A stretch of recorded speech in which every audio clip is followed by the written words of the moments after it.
Onivia, League of Legends highlights. To long-range force fights with this Lissandra, but also be able to pull Gen.G around the map. And Doran on Jace. Jace has been banned a lot today, a lot in Challengers. Been slightly buffed, but just really strong to fight for before Pays actually has his Immortal Shield over. They're going to TP commit. Yeah. Oh, look at this. Just Gen.G picking it up. T1 were in position, but they've decided that, no, we're going to respect you. And this is another CS-wise, and if he can pick up that turret goal, it'll feel good too. Oh, Faker just going to go straight in with the ultimate. Now they're going to try and chain the CC.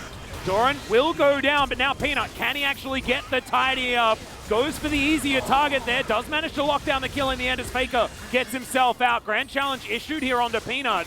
Zeus was thinking about a dive against a bit dangerous. Yeah, Ring of Frost looked like it missed there too, so not going to have any extra damage on the Peanut. They still will force the turret down, but it's a free turret bottom side without a whole lot of resources committed. So Chovy is going to take this one down. So cross map here pretty even in this case. As I may have caster cursed Doran moments ago, saying he's like right on track. They want to drop that Herald down. But T1 gets by what T1 can see. Can try to threaten Faker here. Eyes on Faker is so important, right? Make sure that that Claw of Doom flank cannot come through. Warrior Trickster, they're used by Ona. We'll keep him alive as now we're going for a bit of a battle. Chovy still looking for it. Faker goes Golden Tidal Wave. Forces him out entirely.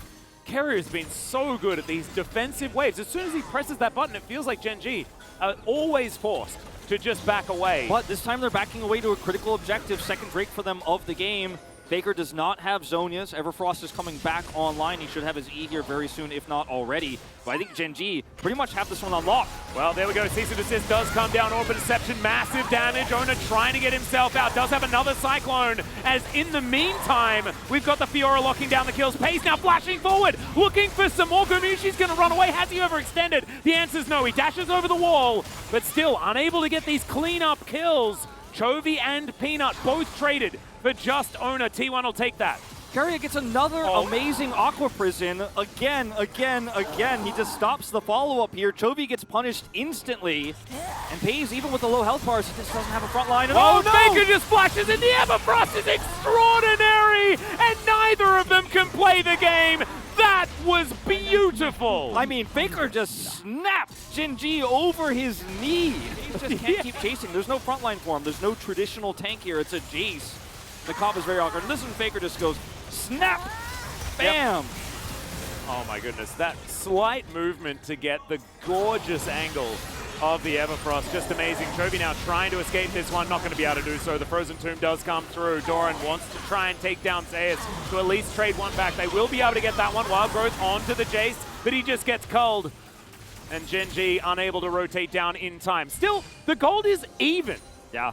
Like, even though all these incredible plays are happening and everything like that, no one's really been able to take a huge gold lead. Yeah, but T1 seem in control of this game. A lot of the gold, you mentioned was on the plates. You could see a lot of that in Doran's, ability to control side lane against a Fiora, by the way. Pretty impressive stuff here, what he's been able to accomplish. He's been given a lot of extra time.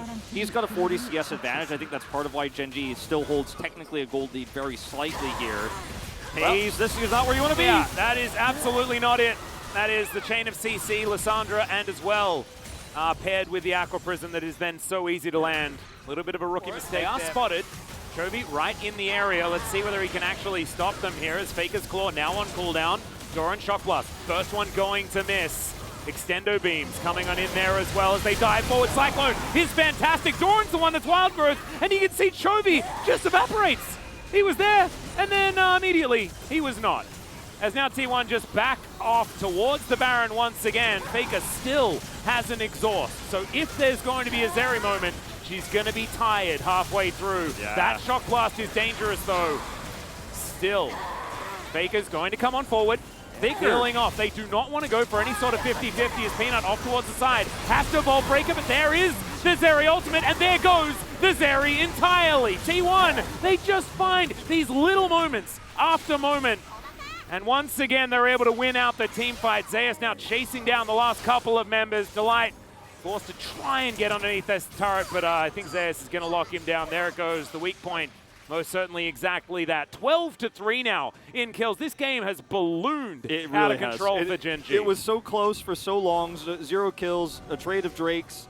You know, Doran getting some advantages in the side lane, and then all of a sudden, Faker gets his stopwatch, perfect play topside, gets Zhonya's, great play around Drake, and every single claw he extends, whether he takes it or not, gets a reaction. Well, we're going to see whether Faker can survive this. The chaining of CC was almost great until it wasn't. Faker may not even die. He does eventually go down, but they trade immediately. Peanut has to try and get out of there. The Baron is being ignored because a double kill is required for Gumayusi. He's now 6-0-5. Absolutely massive on this Lucian right now. Frustration in the guy. 0-3-0 on this Zeri. And this time, like last game, in a great position, had a lot of kills. We are going to go for a little bit of a fight here as Peanut does manage to find Zeus. Repose now on cooldown, he's dead. Can T1 get anything off the back end of it? There is a Drake alive, soul point available for T1 if they do want to go there. But if Gen.G can just get all 5 members down here, this is their opportunity.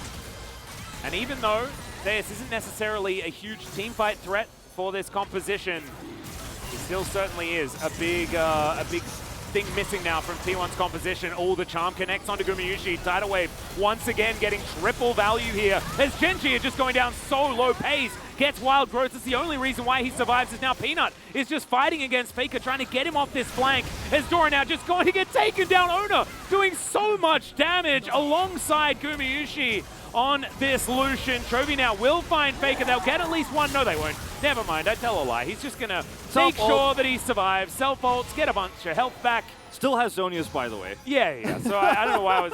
sometimes, you know, it's been a few months. Hey, look, it looked like he was going to die to Gen.G, that's for sure. Yeah, they committed everything, and he's like, nah, I didn't even Zhonya's, man. That's a longer cooldown than my ult. Oh, Chovy.